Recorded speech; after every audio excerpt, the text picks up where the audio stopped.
Welcome back into the Dead Arm Sports Podcast, coming at you live on a Tuesday, August 16th. You're listening to us on Wednesday, or if you're one of those that is awesome watching us live on YouTube, you can see us on Tuesday. So if you're not doing that, maybe next week you subscribe, click the bell on our YouTube channel, and you will know when we're going live, so that way you can jump in and ask us any questions that you want.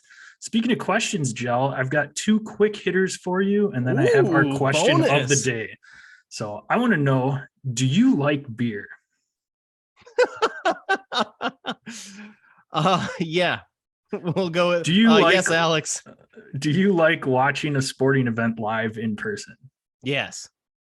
What is the most that you would spend at a ball game for a 16-ounce light beer, draft or can? Where's your cutoff line?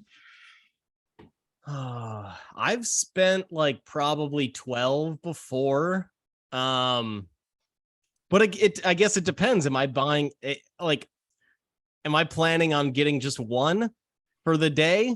If that's the case, if that's the case, then whatever. I'll get, then I'll get a craft beer for, if it's got to be $18 and I'm getting one, I'll do it. I'll splurge. Okay. I wanted to know, what, I guess you walk into a ballpark and you're like, fuck that. I'm not paying that much for a beer. What's your breaking point? Or is there not one if you're just having one? If I'm having one, I mean, if it's $50, obviously not. But if I'm having just one, if it's $22, if I'm just having one and that's it, that's the cutoff, fine, I'll do it. But if I'm planning on having multiple, I mean, I can't be more than $10, Right. I don't want to be blowing my entire freaking budget on over 4 beers. Be like, well, shit, now I, guess I'm not spending any money the rest of the weekend. Right. So, no, I mean, if I'm having 2 beers or one beer, maybe 2 beers, $20, 22 if I'm at a stadium. And you have to go into a stadium expecting to, if you're planning on, you go into a stadium knowing that it's going to cost a lot of money for whatever you buy. Whether that's something from the pro shop, whether that's a beer, whether that's a bag of popcorn, and so if you're like, well, I could get a 6-pack of microwave popcorn for $3. Why am I spending $9 on this? It's like, if you're going to be that guy, then don't even bother going to the concession stand. But if you're going to be spending a lot of money at a ballpark, which you have to understand by now, sticker shock, I don't know. I try not to have sticker shock affect me if I'm at an event, if I'm at a festival, if I'm at a sporting, at a game, just for that reason, because it's gonna, they upcharge like a mother. Oh, big time. Yeah, I was trying to decide where my cutoff would be too, and I want to say I think it'd be 25. If it was any more than that, even for one, I'm probably nah. I'll just have one in the parking lot or have one at the bar before the game. Oh, I'm gonna have that's the money. I mean, I'll move have some before. Crush a bunch of bush in the parking lot, and then when you're at the game, you only need a tall boy or two to sustain you for through the game, and then you're done at the end of the game, and you're ready to rally. So yeah. Sometimes though, the problem is if you have too many in the parking lot, then get a little bit loose with that credit card. Correct. Yes. Then all of a sudden it's like, oh, all right, I guess 5 beers later, and I'm taking $100 later. Yeah, exactly. And you spend half the time in line for either the pisser or in line for another beer. Yep. And there's your game. There's your game. Waiting in line. So you spent 60 on a ticket, 100 on beer, didn't watch the game. Yep. And then you're like, I could have done that on my couch and saved quite a bit of money. All right. QOTD. I appreciate it. We can be found at Dead Arm Sports, Twitter, Instagram. Check us out on Facebook at Dead Arm Sports. Again, like I mentioned in our intro, make sure you subscribe to our YouTube page. That way you know when our videos drop. Make sure you subscribe and click the bell. That'll give you notifications right to your phone when you know we're going live, so that way you can jump on. It's fantasy football season, drafts are happening, so you can hit us up with any questions, or if you have any topics you want us to discuss on the next episode, feel free to let us know. You can also tweet at us on our socials at DasGel. That's at DASJEL. If you want to hit up Gel, otherwise I can be found at DasJPEC. That's at DASJPEC. Send us any questions there. Make sure you subscribe, rate, and review the podcast on your favorite listening platform. Still doing our sticker promo, so send us a screenshot of that review. Get you some sticker swag sent out. Let's get promotional. Yes, let's get promotional. Promotional Tuesday. All right, Joe, we talked about the delicious beers that we would buy at the ballpark. What are you sipping on at home for a lot less money? I was inspired by your peach tea, the Truly peach tea last week. So I decided to rock the peach twisted tea. I was at Target earlier and they had a variety pack. So got a 12er of that, so we'll see how this goes. But nice. It's what are the other flavors in that? Obviously, I'm assuming original. The original, peach. The peach, unfortunately raspberry, and then Arnold Palmer. They call it half and half, but Arnold Palmer. Yeah, so nice. I was thinking about breaking out the Arnold Palmer, given that we're going to be doing some golf. But so I've got an Arnold Palmer next to me. All right, as well as a peach. So might get a little saucy today. We'll see. I am drinking one for the farmers, Busch Light in a green. Hey, so, keeping her classy. So today. I've been rocking the freaking Bushes just about every episode lately, and the one time I switch it up, we're not Eskimo brothers on this episode. Way to go. All right, so you had mentioned Arnold Palmer and golf, and that is where we are going to kick it off. Going to talk a little St. Jude FedEx recap.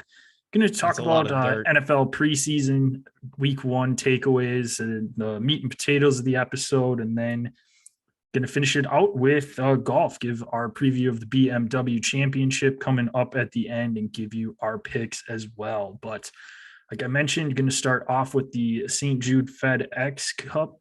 And Will Zalatoris, Happy Gilmore's caddy, finally gets that elusive first win on the PGA Tour, breaks down afterwards. Just an absolute epic Sunday final round, couple hole playoff, and ends up knocking off Sepp Straka, which Sepp's had a quiet, solid rookie season this year too, so can't knock him at all either, but it was nice seeing Will finally get in the win column.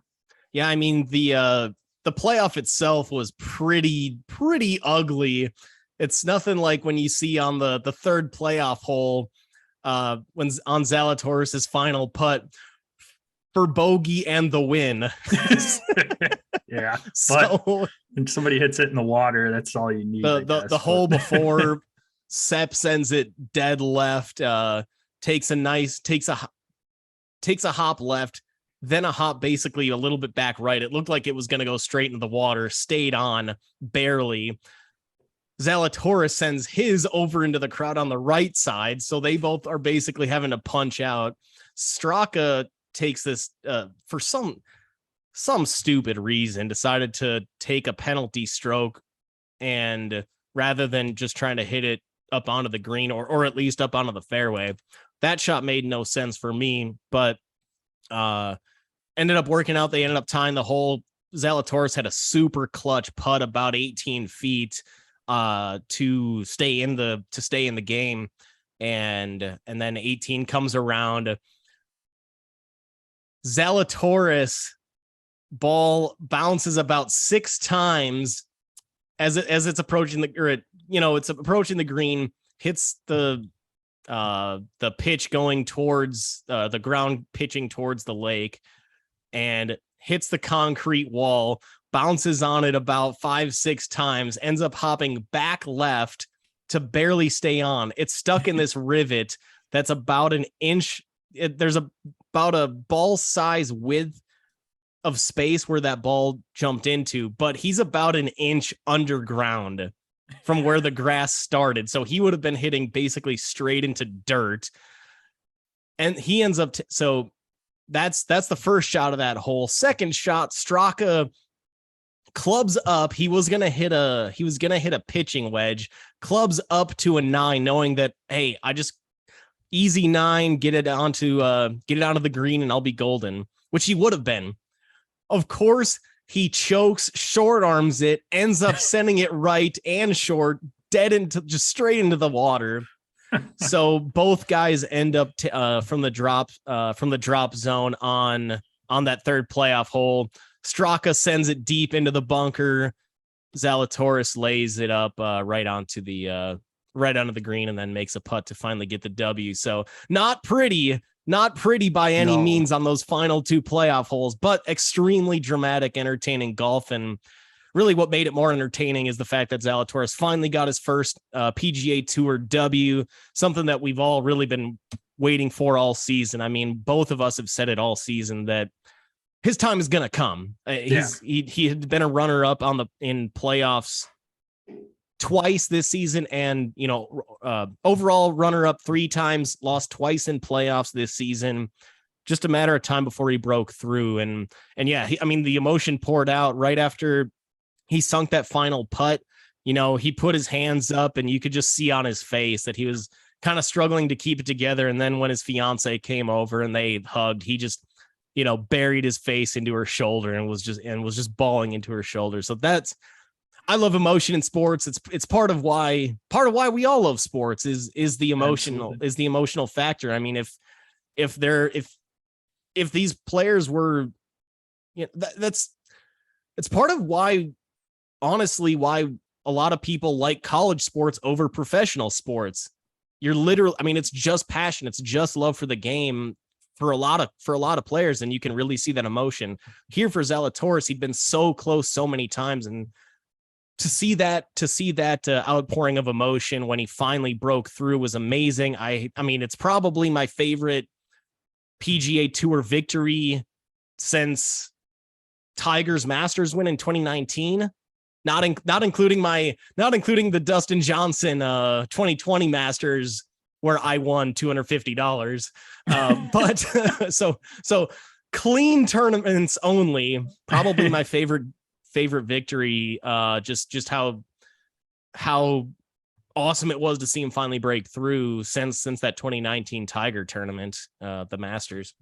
Yeah, no, absolutely. It was awesome to see him and see the emotion pouring out. Obviously, he's been so close. You'd mentioned before we jumped on that he's already had 2 playoff defeats earlier this year, and finally to walk away from a playoff, the victor of a tournament. And no, it was awesome to see. And again, one of the promising young players in the game, and it's going to be exciting to see what this win does, not only for his confidence, but see if he can get it going and maybe even take home a FedEx Cup Championship too. So he did jump to the top of the leaderboard with this victory. So he is above Scotty Scheffler now, and obviously cruising right now. Got the top 70 playing in the BMW Championship this weekend before it gets narrowed down a little bit further. We'll get into the BMW a little bit later, but anything else you want to add before we jump into some NFL here, Joe?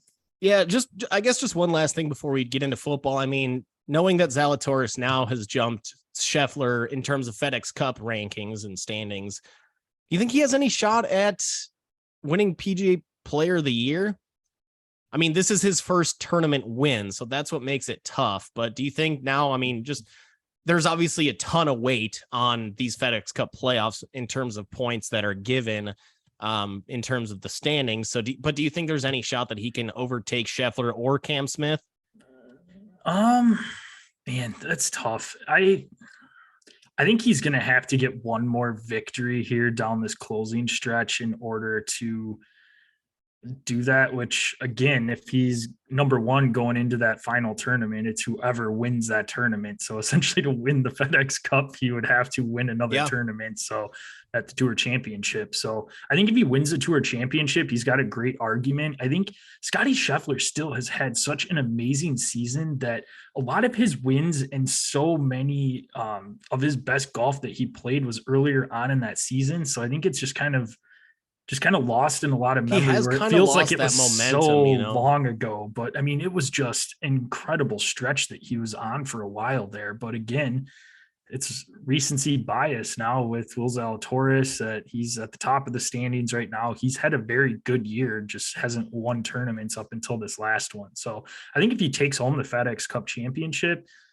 that's probably the only shot that he would have. Yeah, just because Scheffler's got the Masters victory. Was on an all-time tear to start off this season, and of course, like you said, adding that Masters to his resume. That's the biggest tournament in golf. Yep. So that's going to be tough. And then Cameron Smith has both recency bias with him winning the Open Championship and also has, I believe, 2 majors this year. Or maybe he's been in contention for for pretty much all of them. Of course, he's got now, rumors of him going to live, which I would say that's going to probably hurt his, Yeah, by the time they go to announce the player of the year, I'm sure he's going to be long gone for probably live, so probably take him out. So I'd say probably between Scheffler and Zalatoris for the running there, but no, it should be an exciting finish to the golf season. Looking forward to it and take us right into football season, which we're going to talk about that now. We had our first week of preseason in the books.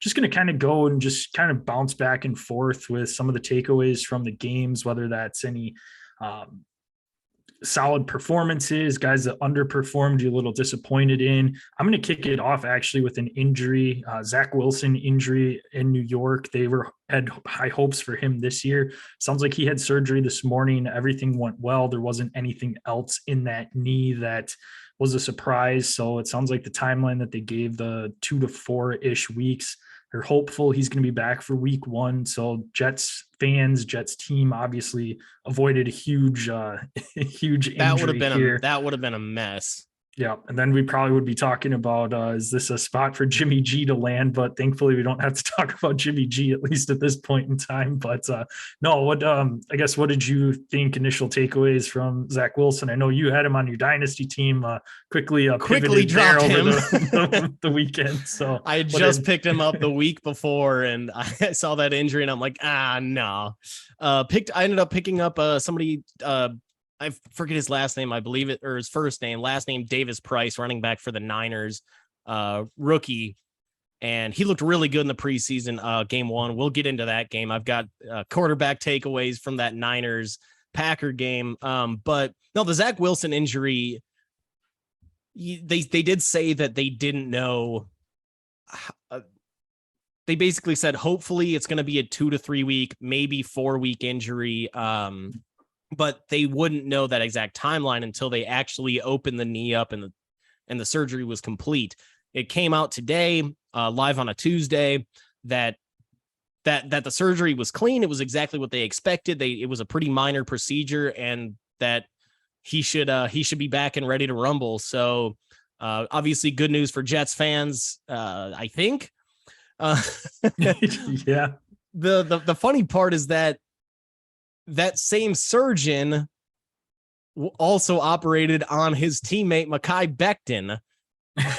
So his right tackle. So not a great situation for Jets and their knees, but hopefully at least for fantasy and for Jets' sake, it doesn't affect their stud running back, rookie running back, their stud rookie wide receiver, and then their stud second year wide receiver, Elijah Moore, Garrett Wilson, and Breece Hall. So hopefully the knee injuries are over with for the Jets, because they do have some nice pieces, especially fantasy wise. But yeah, it sounds like that came back clean for Zach Wilson. Jumping over to that Niners Packers game that I had just previously mentioned, Trey Lance looked really good. I mean, I get it.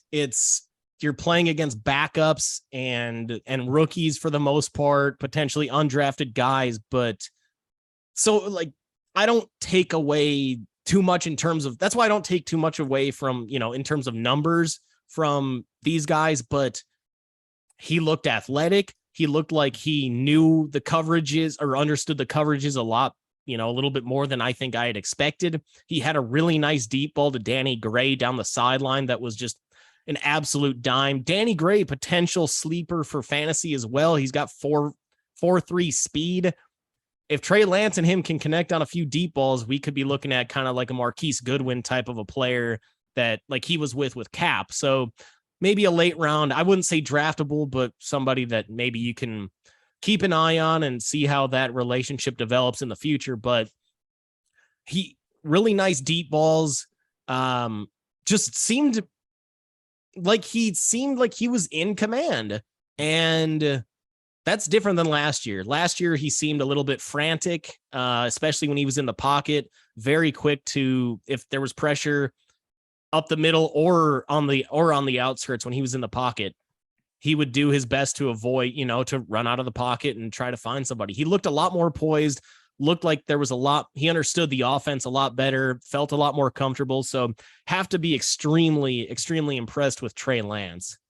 Yeah, I mean, it's exactly what Kyle Shanahan and everybody in the 49ers organization said that they wanted from Trey Lance. Was they drafted him last year with the expectation that he would sit, learn the offense, they'd work him in when they can for a couple plays, get his feet wet a little bit, and then turn the reins over to him. Everybody expected him to be starting this season. So everything's kind of going to plan right now for the 49ers. I think it was last week on our episode, Joe, we were talking about the NFC West. He was having some interesting camps where he was having some inaccuracy problems. Didn't sound like he was doing the best coming out of the beat writers out of camp and everything, but obviously saw something different when you turned the TV on this last weekend watching his games. And definitely something, if you're a 49er fan, a football fan in general, that you're excited to see, is that he's taking the next steps, looks good. And it's always exciting. He's got some fun guys in his offense to watch, especially for fantasy purposes. So if you got Debo, you got George Kittle,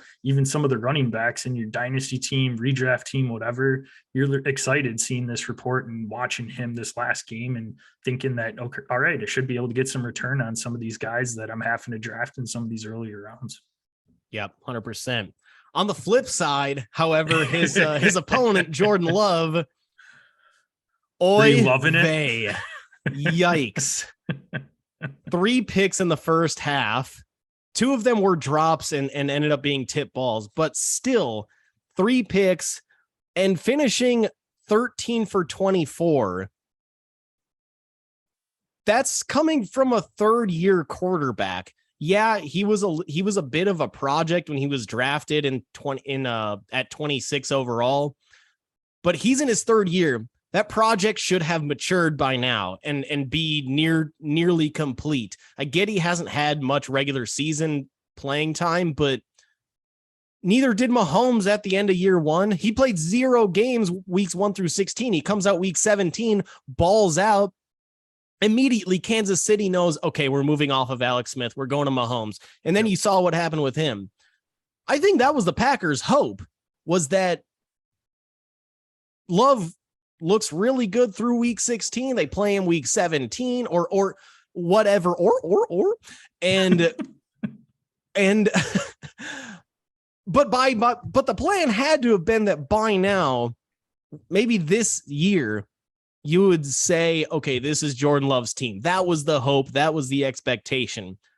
13 for 24 against backups and rookies in your 3rd year. That's not acceptable. With 3 picks in the first half. Yeah, I guess I get that 2 of them were drops, but still 13 for 24. That's barely making that 50% clip. Not acceptable.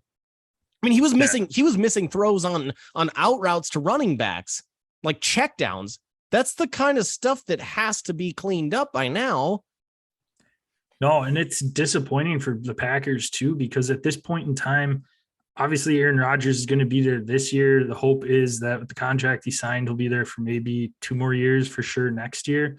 And now this Jordan Love pick just looks terrible. I mean, their whole game plan, like you said, was to hopefully at some point in time, he was the future. They were going to do what they did, Brett Favre, right into Aaron Rodgers, right into Jordan Love, and have 30 plus years of just elite quarterback play. 3 straight Hall of Famers. Yes. I mean, that's obviously what they're trying to do, but now you try and showcase him during the preseason in hopes that you can maybe even get some sort of trade value for him. And there's just absolutely nothing there.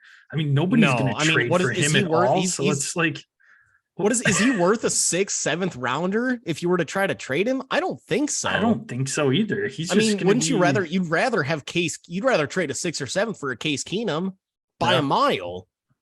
Yeah. Or get your own rookie in the 6th, 7th, because clearly Love ain't got it. No, so not at all. So yeah, I mean, is this one of the worst Packers draft picks since you can remember? I mean, that whole draft was just atrocious. AJ Yeah. Dillon is the only pick that has even somewhat panned out, and he was a 2nd rounder. Probably didn't even need to take him that high, honestly. I've looked back at that draft way too many times and been like, we've got a shitty backup quarterback, a guy that's been a backup running back now going to year 3, and he's still a backup running back. Yeah, kind of like a 2-headed monster, but not much of a monster. I mean, it's still mostly Aaron Jones backfield. And then picks or rounds 3 through 9 or 3 through 7.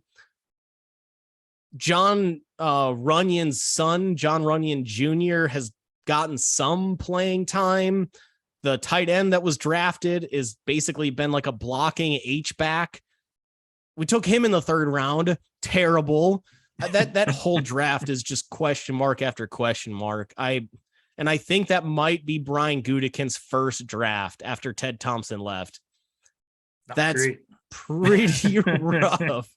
Yes. They've made some better picks since then. Eric Stokes has turned out to be a boss at corner. The Packers might have the best set of corners between Jair Alexander and Eric Stokes, both young and both awesome in the NFC, absolutely in the North. But beyond that, I mean, it's been a lot of questionable picks. We'll see how this year's draft shakes out. But yeah, that entire 2019 draft feels like a massive whiff right now. Yeah.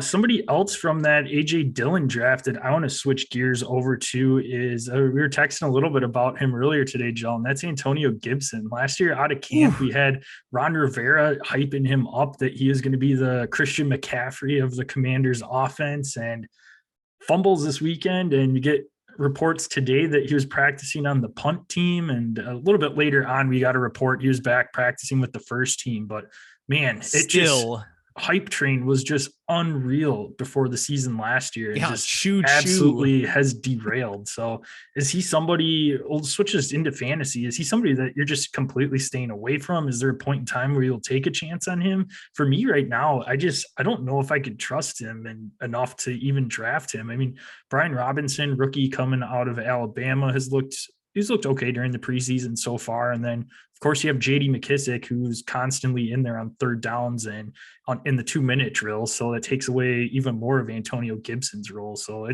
I'm terrified if I'm staring him down in a draft. I certainly there's a ton of guys I'm taking over Antonio Gibson. I mean, it starts off with this offseason kind of started off with Ron Rivera saying, and we've mentioned this a few times, saying that he wants to have a 2-headed, backfield, kind of a split backfield like he did in Carolina with back in Carolina when he had D'Angelo Williams, Jonathan Stewart. Both suck to own because it's one guy 1 week, it's the other guy the other week, or they just completely split it down the middle. And one guy has in standard scoring leagues, one guy gets 12 points, the other guy gets 11 instead of them both getting, or instead of just one guy, going off and getting 20, 21 points.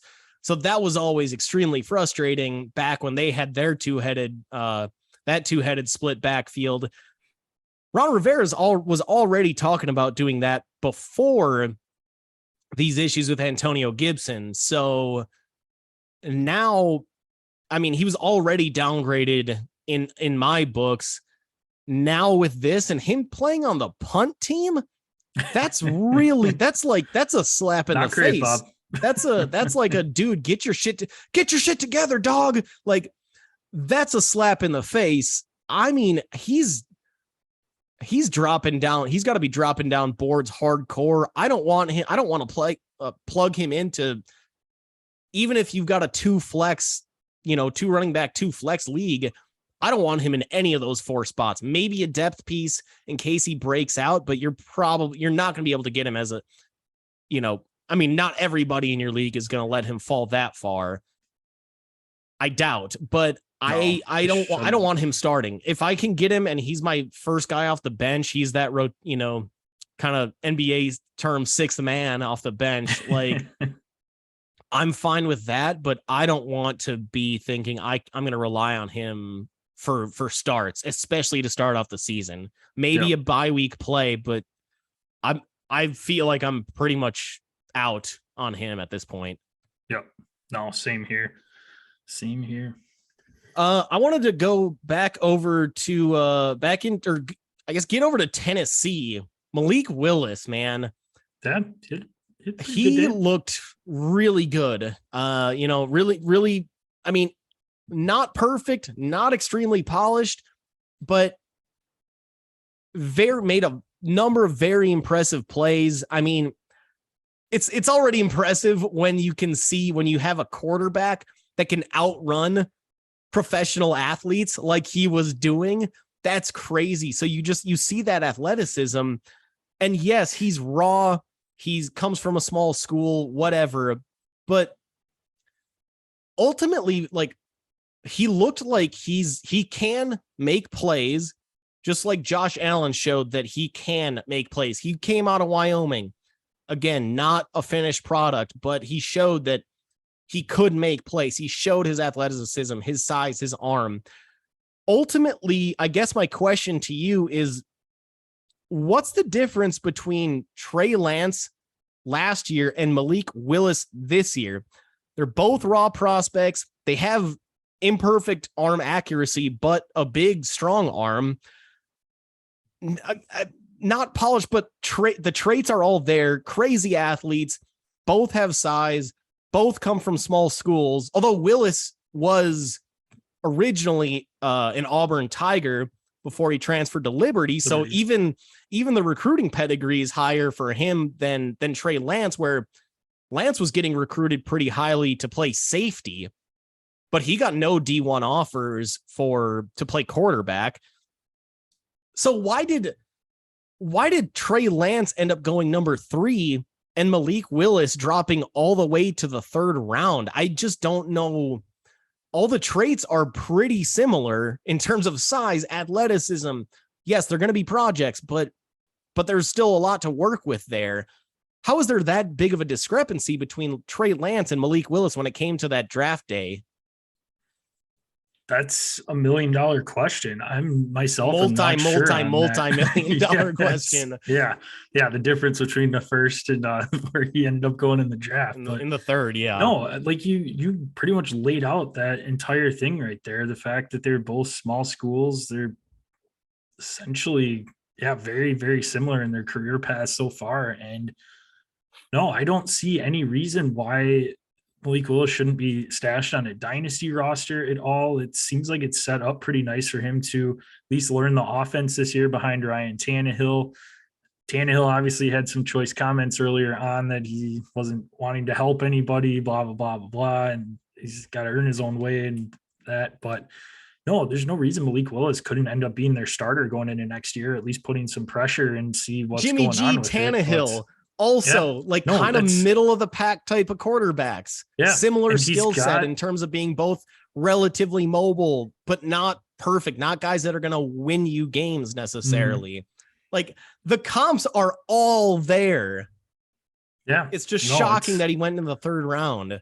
Yeah. And is it just that there's a lot of other solid defensive players that were going? But even so, I mean, there was a lot of teams that were desperate for a quarterback earlier on. And it was one that going into this season or even going into pre-draft, a lot of projections were showing him possibly going in that mid to late 1st round or at least early 2nd round. And he just kept slipping. And finally Tennessee ended up scooping him up. But lucky bastards. You wonder what ended up happening there.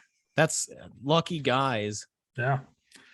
No, that's a good question. No, I didn't really even put 2 and 2 together with that till you brought that up, but no, I love it. 3rd overall versus 3rd round. Feels like very similar players. Yes. Dynasty staying in the AFC South here, want to move down to Houston. Houston's a team that we haven't had a lot to talk about in the past, at least for fantasy purposes. But Dameon Pierce, we had talked about him making some noise in training camp, had a pretty solid first game, and rumors are, and I can't remember which beat reporter, I can't remember if it was Rappaport or one of them, said that Houston is not putting their best team out on the field if Dameon Pierce isn't in that starting lineup. So is he somebody that's been moving up your draft board? Where are you looking to possibly snag him at in drafts?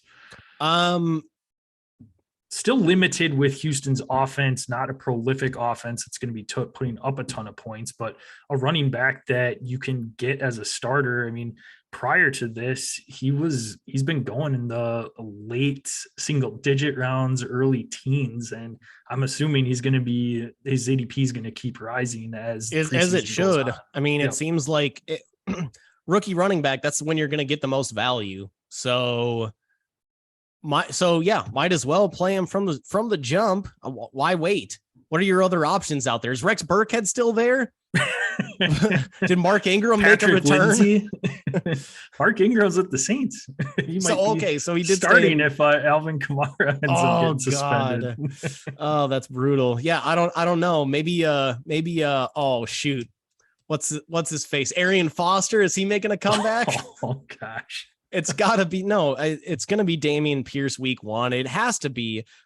I mean, that's going to be a really nice, support blanket for Davis Mills. Obviously, if you're Houston, you have to see if Davis Mills can be the guy.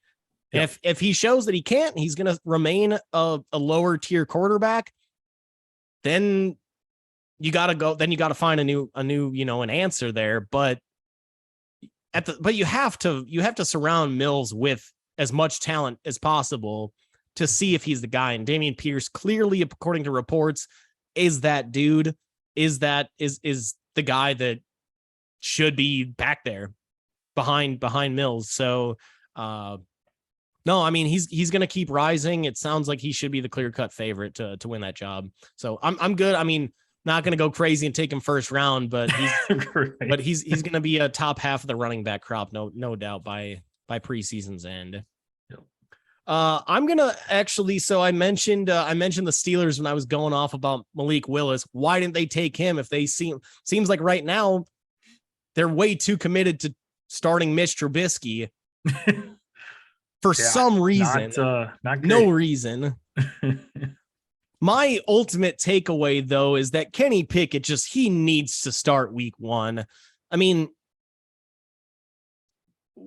he's 24 years old. He was a 4 or 5 year starter at Pitt. So it's not like reps are what good is additional reps with the backups going to do for him? I mean, he doesn't necessarily need reps against second tier guys or with second tier players. He already had enough of that at Pitt playing against ACC competition. He's 24 years old, man. You gotta get that guy in. Isn't that part of the reason why you drafted him? I mean, you didn't draft him because he's a project. Now I get if you took Malik Willis and you wanted to sit him for the first year, like Tennessee is gonna do, fine. But Kenny Pickett's 24. He's had enough reps. He ultimately looked good in week 1 as well. Game-winning drive. Yes, I believe it was against like third stringers, but he still looked in command. He was making the throws. He was relatively accurate, and scrambling when he had to. He understands the game. The only way that he's going to be useful for you if you're Pittsburgh is to put him on the field. You don't. And if Trubisky, I would get it if they took Pickett last year and Big Ben was still there and you wanted him to, still give Roethlisberger a send off going in, for his final season, kind of like how what the Giants did with Eli Manning when it was clear that he was done. So I would kind of get it in that sense. But right now, Mitch Trubisky, Mason Rudolph, right now, Kenny Pickett, they have Kenny Pickett listed as third behind Mason fucking Rudolph. what is this? Is Santa Claus in charge of the Steelers? Is he on the staff? Why is Rudolph ahead of anybody in this QB depth chart? So no, get Kenny Pickett up there. He looked like he was in command. Week 2, week 3, he's got to be starting these games. And if he sucks and he is completely incompetent, then maybe you go with Mitch Trubisky week 1 and go from there. But it does Kenny Pickett no good to be listed third on this depth chart, playing as the third QB in preseason games. Remember, we only have 3 weeks of preseason this year, not 4. So he's got to get 2 starts with the ones to see if this guy, or at least with and against as close to starters as possible, to see if he's capable at all of starting week 1, because I think it does Pittsburgh zero good to leave him on the bench. No, I agree completely. And there's no reason why he should be behind Mason Rudolph on the depth chart. Insane. That's absolutely atrocious and insane. But no, Kenny Pickett looked halfway decent. And like you said, you picked him in the first round. That's not, especially this year with the quarterback class, that's not something that you're going to want him sitting around on the bench for long. So like you said, it's not like Mitch has been wowing anybody. We've had reports from their training camp that he's not looking good. So it's shocker. Typical there. Mitch Trubisky. Yes. After me being a Bears fan and seeing him for numerous seasons, he's very frustrating, and it sounds like it's the same old Mitch. But no, I think we'll see Kenny Pickett before the time it starts going on that. They're probably going to do their due diligence and put Mitch out there right away. But it just and I get that Tomlin's like, good. You got to earn it kind of a guy with.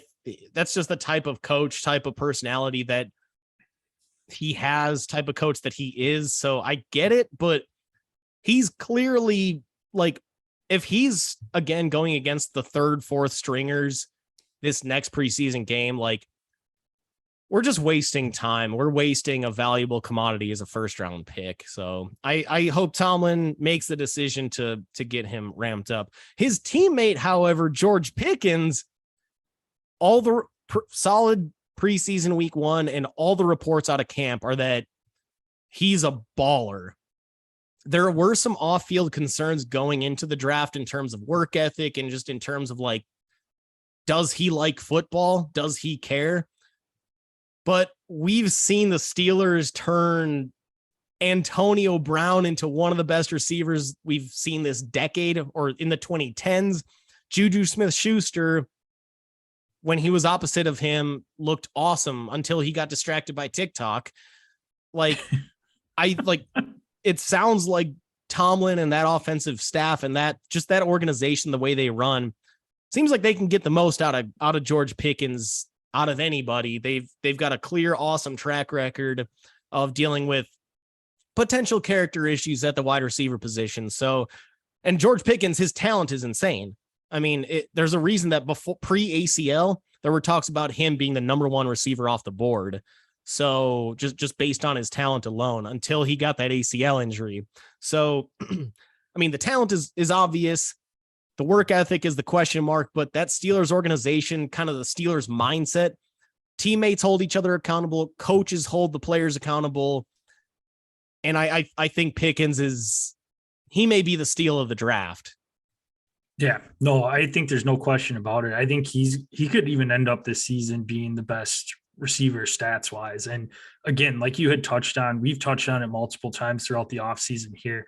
If it hadn't been for that ACL, he likely would have been that first receiver off the board, and for sure would have been a 1st round draft. Easy first round pick. That's the only reason why he was in the 3rd round, is you just saw very limited action last year with him recovering from that ACL. So no, like you said, Steelers organization is known for just churning out wide receivers and being productive. So no, absolutely. He's going to have a monster year. I'm excited for it. I was really hoping the Bears are going to draft him. They passed on him, and I think it's going to come back to bite. I feel like that's going to be such a mistake. 31 teams in the butt that passed over him multiple rounds. Twice.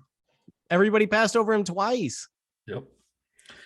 My last one I want to throw at you here, not great completion percentage wise, but Desmond Ridder ended up 2 touchdowns, 6 carries, hardly know her. 59 yards. So do you foresee him taking over Marcus Mariota at any point in time in the season. I mean, like I said, he was 10 for 22, so not the best completion wise, but you expect probably a little bit of nerves out there first preseason start. He did have, he did score. He did have a touchdown, at least one touchdown drive. 2 touchdowns. So it was 2 touchdown drives. 2 touchdowns, then about 60 yards on the ground as well to add on to that. So some dynamic there that we saw in college transitioning over to preseason, but again, Marcus Mariota hasn't wowed anybody. So do you see Desmond Ridder getting a couple starts? And when do you see him possibly coming in, barring any sort of injury with Atlanta? Atlanta's not looking like they're going to be a team competing for the playoffs this year. So they might want to see what they have out of Ridder sooner than later as well.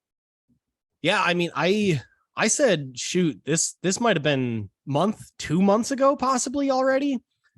One of the questions of the day was, who do we think that the first rookie quarterback to start would be? And I went Desmond Ridder for that reason. Because Mariota, I mean, he's dog food at this point. He's not worth a starting spot. And B, there's enough with Ridder. Again, 4-year starter at Cincinnati. So he's had the reps.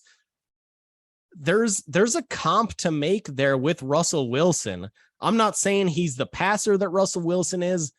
Doesn't have the deep ball that Russ does. I don't know if anybody has a better deep ball in terms of the way that Russ throws it, just the high arcing deep ball that Russ has. But I mean, Ridder's got the experience, 4-year starter, a lot of wins under his belt in college.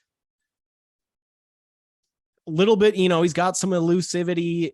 And I would not be shocked if he's starting week 1, because Marcus Mariota he doesn't deserve to be an automatic lock for a week 1 starter at all. I'm going to stick with Ridder as a week 1 starter. And if not, I'm sure he's in there by week 3, because Mariota's not going to show that he should be the answer. Yeah. No, I and you gotta figure out if you got anything. If your team sucks, Ridder leads you to a 2-13 or 2-15 season. Okay, then we know we can move on and go get Bryce Young, CJ Stroud, or Will Levis. Whoever the rotten banana eating, mayo drinking, mayo dressed cup of coffee drinker. Fucking God, guy's a nut. But no, I like Ridder. I still am gonna stick with my Ridder starting week 1. I'm sticking with it. I'm feeling good about it. All right. Any other takeaways you want quick before we transition over to the BMW? I got to open up this Arnold Palmer, so let's get the golf talk going on. Sounds good. I like it. All right. BMW Championship this week. The field is narrowed down to the top 70 golfers in the FedEx Cup. Played at Wilmington Country Club in Delaware. So again, Cam Smith withdrew with a quote unquote hip injury prior hip to discomfort. Hip discomfort. I wake up every morning with hip discomfort because I sleep next to my dog on my small bed. My hip hurts every morning. I'm scrunched up. I'm still going out there playing golf. No, you're leaving because Scotty Scheffler walked right in front of stepped right on your line. Everybody's pissed off at you. About 6 inches in front of you. No, nobody wants you there. That's why you withdrew. Don't give me that bullshit hip discomfort. Right. And we had Tiger Woods was meeting with the top 20 golfers today in regards to live and trying to get some unity with the PGA Tour. Don't have a lot from that. Just kind of wanted to mention that right now. Hopefully have more for you next week, or if something pops before we record later on this evening for our later in the week episodes, we'll let you know on that. But interesting that Tiger's coming in, and Tiger's been a huge proponent. Rumor was he turned down $700 to $800 million of live money to stay loyal to the PGA Tour. So not that Tiger needed any more money, but that's a lot of reasons why he could have jumped ship if he wanted to. Well, okay. He'd end up losing that lifetime Nike contract that he's got, which is valued, I believe, at right around $1 billion. So that would be tough to give up. But also he did mention in previous comments before this meeting, basically that he feels that, I think this is before the Open Championship. He feels like everybody that's leaving, defecting to live is basically turning their back on the PGA Tour, which is what has made every golfer famous, made every golfer the money that they've already made. So kind of like, hey, you're pulling a Benedict Arnold on the PGA Tour. You're here because of the PGA Tour. This money's here being offered to you because of the PGA Tour. And for you to just walk out on it for a quick check. Yes, it's a big check, but kind of a little bit of a guilt trip that Tiger was going on with, to the players that did leave for live. So it'll be interesting to see what comes out of this meetings. It is a players only meeting. At least that's what's been reported. Who knows? Maybe Jay Monahan gets there. Maybe it's just the players and they report back kind of their thoughts on what needs to be done and report back to Jay Monahan, the PGA commish.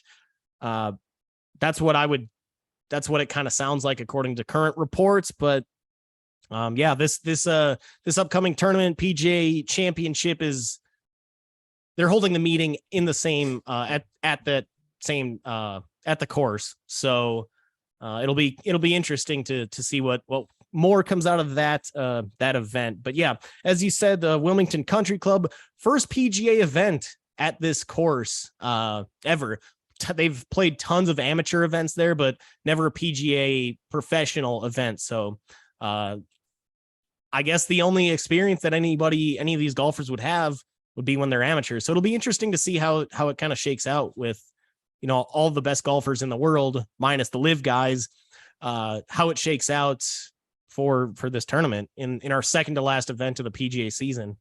Yeah, no, absolutely. I'm excited for it. And it's always fun tuning into a new tournament, checking out what the course looks like, seeing how if it's appealing or not from the television. But who are some of the betting favorites this week, Joe? Who are some of the favorites?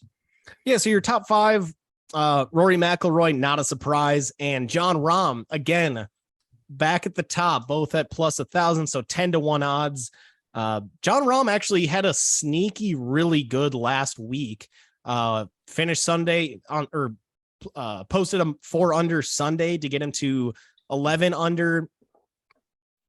He wasn't really on TV much because after Saturday, he was so far out of contention, but sneaky, really nice Sunday to finish off really strong. So good showing by Rahm. So Rory and Rahm at the top of the betting odds. Will Zalatoris, not a shock to come in at third at plus 1,200. And then Matthew Fitzpatrick, Tony Finau. Finau's been playing great golf to round out your top five at 14-1. So good to see Finau up there. It's been kind of a minute since he's outside of some of the smaller tournaments. So to see him up here amongst, one of the more important tournaments of the year, and when there's a ton of really good players playing, great to see him up in the top five. Speaking of Tony Finau, forgot to mention earlier on today, Joe, I beat you last week. Got 2 strokes back, still real down big 60, beat down. But we're going strong. We're gonna keep her rolling this week. If you're new to the program, starting with the Century Tournament of Champions, Joe and I have been picking golfers, whatever their score is, relative to par, whether you make the cut or not. That's your score for the week. Keeping a running total. Once you use a golfer, can't use them again. Can't pick the same golfer as your opponent this week.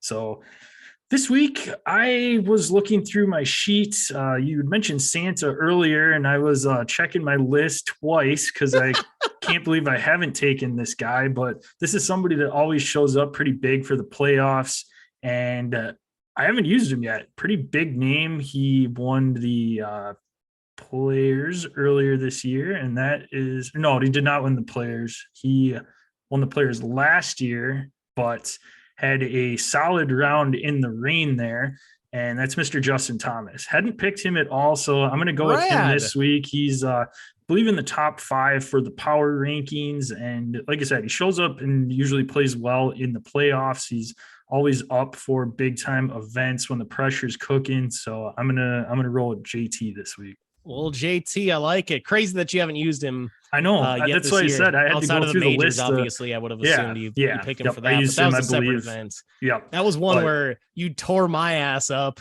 I guess I got you on everything else. Yep. But no, I was, like I said, I was like Santa. I was checking it twice because I'm like, how have I not picked him yet? So I'm gonna roll with JT this week. Get at it. I'm gonna go with a little Colin Morikawa action. Okay. Second crazy. most birdies. You haven't used him either. I know it was insane. Second most birdies last week at the St. Jude event. So obviously rolling strong. Second most birdies, but had enough holes where he bogeyed and parred. Probably, had some negative holes to hurt him, but I like the upside of, coming off some really good golf again. Second most birdies last week. Third in strokes gained on approach shots. So that's obviously on the season. So that's extremely encouraging. But ultimately, this is what has come back to bite him. If he can get this part figured out, I feel great. Right now, he's 75th on the tour in putting. So this hole has massive greens. Maybe that'll help. Maybe that'll hurt. But maybe that'll lead to easier putts. A lot of times, those massive greens maybe not have as sharp of sharp of hills, sharp of angles. Maybe it'll be a little more flat surface. Again, this is the first PGA event here, so I'm not out there watching amateur tournaments in my spare time. So I don't know what these greens exactly are like, but I've read that they're massive. I'm hoping that means it's a lot of flat putts and he can turn that 75th in putting into something halfway decent. If he can do that, I feel really good about Morikawa this week. But he does have 5 top 5 finishes this season, including a top 5 finish last week. So I'm feeling pretty good about Colin. No, I like that pick a lot. He's obviously up there for some of the favorites this week. I believe in the power rankings on PGA, he was the number 1. So again, I'd already used him, so I was off the list. I think JT was actually the first one on the list that I could use. I'd used all the other top ones, but no, love the pick there. And again, 2 surprise picks from both of us that we haven't used yet this year. So that's again kind of our strategy too. I was thinking about that though. Some of those the whatever it's called, Farmers Open or whatever, the John Deere, a lot of these guys, in those middle of the season aren't playing. So true. Well, and Morikawa had kind of a slow start to the year too. So not a guy that you're really excited about using earlier on in some of those tournaments too. Right. So, all right, that'll wrap it up for this episode. We can be found at Dead Arm Sports, Twitter, Instagram, and Facebook. Make sure you subscribe to our YouTube page. Click the bell so you know when our episodes drop when we go live, so that way you can ask us any questions that you want. We're always monitoring that chat, so hit us up there. Subscribe, rate, and review the podcast on your favorite listening platform. Send us a screenshot, get you some sticker swag sent out in the mail. Joe, where else can they find us at? Make sure to find us on Apple Podcasts, Spotify, iHeartRadio, and Google Pods, available there. Hit subscribe, 5-star review, please. Take a screenshot of that written review, as you mentioned, and send it over to us on our socials. We'll get you up with some sticker action, but that 5-star review is huge. Make sure to also spread this out to friends, family, coworkers, pets, enemies. Maybe when if you're at the polls voting at any point, just hey, vote for Dead Arm Sports. Here's that kind of thing. So a lot of options to spread the word. We also are right now currently live on YouTube. We have a YouTube channel. Just search Dead Arm Sports. It should be the first channel that'll pop up at the very top of your screen. And, check us out there. Always open for questions, comments, concerns, reviews. But ultimately, we want to answer your questions and get into the topics that you guys want to hear us talk about. So any sort of feedback there, again, when we're live, we'll answer those questions live. So, just can't emphasize that enough. Make sure you subscribe, rate, or subscribe there and hit that alert button. All right, that'll do it for this episode. We'll be back on tomorrow on Thursday with another episode for you. Going to release 3 this week. I have a little surprise for you as well, a little Dead Arm Sports expansion. We'll get into that on our next episode. And we're going to be doing another mock draft. So probably our last one of the season. I'm excited for that. Jill and I will be on the same team again. So kind of go through and kind of pick each other's brains and figure out who we want to draft. So always exciting. Make sure you subscribe to YouTube. We will be screen sharing the draft boards. That way you can follow along as well. YouTube is having this on YouTube is going to be huge. We got some positive feedback with the last mock draft that we had on YouTube. So that'll be the easiest way to follow the mock is going to be watching that on YouTube, and we'll be sharing the screen, and it's really easy to follow on YouTube at that point. So that's going to be that'll be your best option. Absolutely. All right, Jill, it's that time. Close us out. Beam a Benz a Bentley. My jeans are never empty, bitch.